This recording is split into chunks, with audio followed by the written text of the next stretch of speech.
Okay, Bobby Isaac went into the Hall of Fame here today, and certainly he's one of the greatest drivers that ever have been in NASCAR, and he's represented today by his family. We have Patsy Isaac and Randy Isaac, and I'll just ask each of you an opening question. Randy, what does it mean to have Bobby inducted in the Hall of Fame, and just what does that mean to you and your family personally?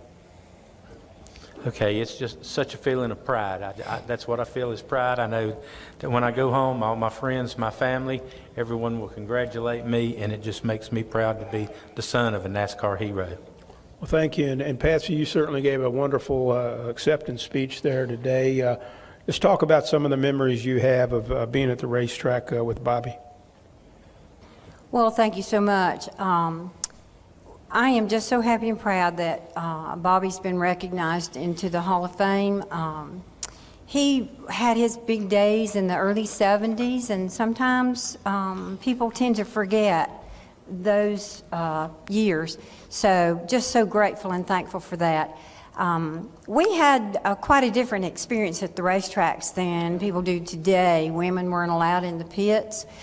Women were parked in a paddock area, and just a totally different experience, and it just amazes me when I see races today and see the things that are going on there.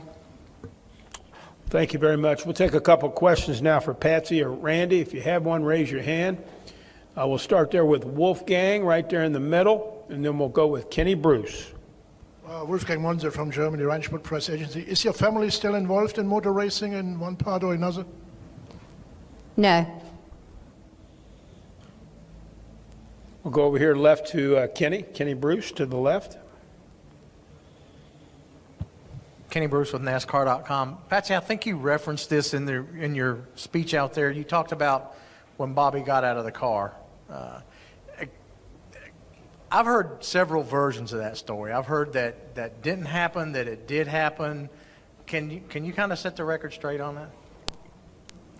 Well, obviously, I wasn't there with him in the car when that happened, but I will tell you that as soon as he got out of the car and was able to get to a telephone, because we didn't have cell phones then, he called me, and he repeated to me exactly what had happened to him in the car.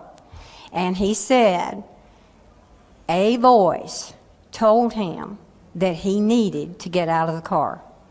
And so he radioed to Bud Moore. He said, find somebody to fill in the car. I've got to get out.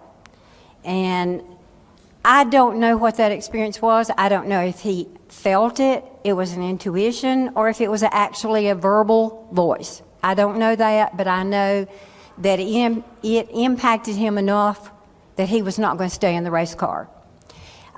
He had always said that it was not because someone had gotten killed earlier in the race. And that person was from Catawba County, and he knew them. That's all I can tell you, is what he told me. What was your reaction when he told you that? I said, come home. That was fine with me. Thank you. Got time maybe for one more question? Anybody? Nate right there in the middle. We'll finish up with Nate Ryan.